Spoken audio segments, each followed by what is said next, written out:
If you've ever thought maybe tomatoes just don't grow in the low desert, think again and watch this video before you give up. Today I'm sharing 10 tips for growing tomatoes in extreme heat. We'll talk about the best varieties and how to keep plants alive through summer. We'll walk through the whole year so you know what to expect and what to do. I'm Angela from Growing in the Garden in Mesa, Arizona. For more desert gardening tips, like, subscribe, and stick around. Tomatoes like warm temperatures, but only set fruit when daytime temperatures are in the 70s and 80s, and nights are in the 50s and 60s. Once days are consistently in the 90s and above, and nights stay warm, pollen becomes sticky and less viable. Blossoms dry up and fall off without setting fruit. That's why in the low desert, we see great fruit set in the spring, almost nothing in July and August, and then another flush in the fall when nights cool down again. Heat also affects ripening. The red pigment in tomatoes develops best with temperatures in the 70s. When fruit gets very hot, they struggle to turn red and can develop yellow shoulders or ripen unevenly. So our strategy is simple. Encourage as much flowering and fruiting as possible in the spring and fall, and try to keep them alive over summer. Variety choice makes a huge difference in extreme heat. First, fruit size. Big beef steaks are delicious, but with short seasons, you don't always get a consistent harvest. Smaller fruited types like cherry, grape, and plum or paste tomatoes are more reliable producers. They set earlier, handle the heat better, and keep producing when larger types slow down. Second, look at the days to harvest number on the seed packet and choose tomatoes that mature in about 70 days from transplant. The sooner they set fruit, the more of that fruit will develop before it gets hot. Third, look for heat set or hot set types like Jolene. Many hybrids are bred to set fruit when it's warmer than ideal. And finally, look for disease and nematode resistance. In warm soils, root knot nematodes and soil diseases can be a real issue. The top choices for me: Celebrity, Cherokee Purple, Early Girl, Black Crim, and Punta Banda. Cherry or grape types: Sun Gold, Juliet, Sweet 100, and Yellow Pear. In the low desert, timing is almost everything. We have to maximize production with our short seasons. I think of tomatoes here in 4 phases: a spring planting and growing window, a summer survival mode, a fall planting and growing window, and winter survival for a head start. Here's what a year of tomatoes looks like in my low desert garden. I start seeds indoors in December or January, so transplants are ready to go in the garden in mid-February or March, once that frost danger is past and the soil is at least 60 degrees. Those plants set most of their fruit before the worst heat. In June, I'm busy harvesting, but already looking ahead to fall and monsoon planting, starting more seeds indoors and trying to keep the existing tomatoes alive through the summer. In August and September, I'm planting new transplants and pruning and fertilizing the healthy spring plants that survive the summer to encourage a new flush of blooms. I want all the plants to set most of their fruit before it gets too cold. As temperatures cool down in late fall, I harvest what I can and bring some fruit indoors to ripen. During frost events, I cover plants so they make it through any freezes. Those survivors already have an established root system, and as soon as days warm up, they often give me my earliest spring tomatoes. Where you plant matters as much as what you plant. Tomatoes need plenty of sunlight, but they don't want to bake against a west-facing wall or in a rock island. Look for spots with morning sun and some afternoon shade. Add white 50% shade cloth once temperatures are consistently above 90 degrees. It helps protect blossoms and fruit from sun scald and can extend the season just a little bit. When highs drop back below 90 degrees, take that shade down. Tomatoes like deep, well-drained soil with plenty of organic matter. Our native soil is often alkaline and low in organic matter, so I usually grow tomatoes in raised beds or large containers with a rich soil mix.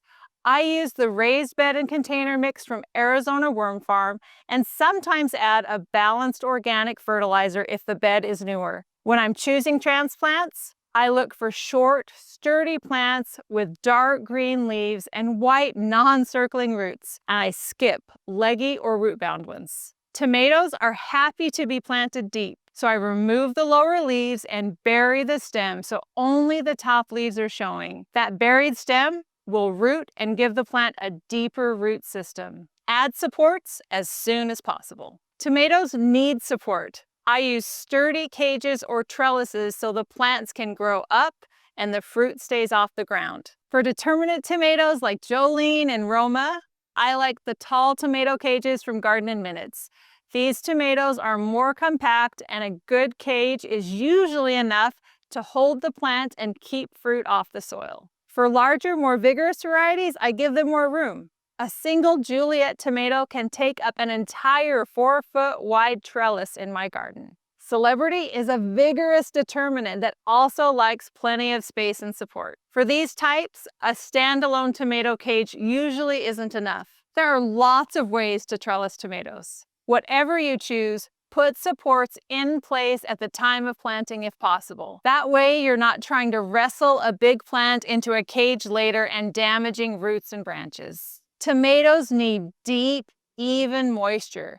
Irregular watering stresses plants and leads to blossom end rot and cracking. In my garden, I water at soil level with a drip system. I run the water long enough to soak to a depth of 12 to 18 inches, and then I let the top inch or so dry out before watering again. In raised beds during hot weather, that might mean watering every 1 to 3 days. But always check your soil first. A thick layer of mulch helps conserve that moisture. For fertilizing, avoid heavy nitrogen.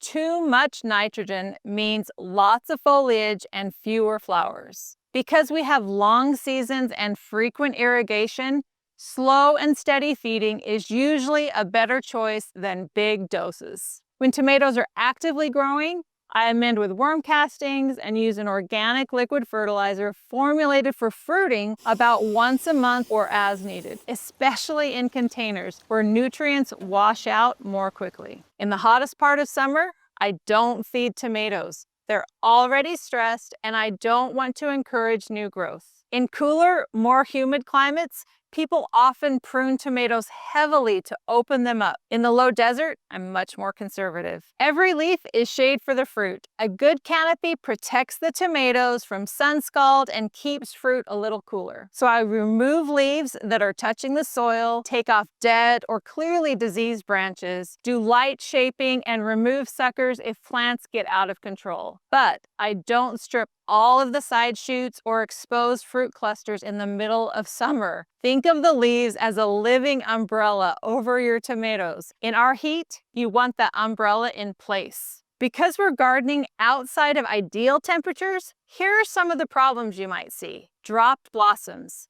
If flowers are falling without setting fruit during very hot weather, that's almost always temperature, not poor pollination. Focus on shade and deep, even watering, and wait for cooler nights. Sun scald. Pale, leathery patches on fruit that later turn brown are sun scald. It usually happens when the fruit is too exposed. Leave more leaves around the fruit and adjust shade if needed. Leaf curl. If leaves are curling but still firm and green, the plant may just be stressed and trying to reduce water loss. If it perks back up in the evening and morning, it's usually just heat stress, not a serious issue. Blossom end rot.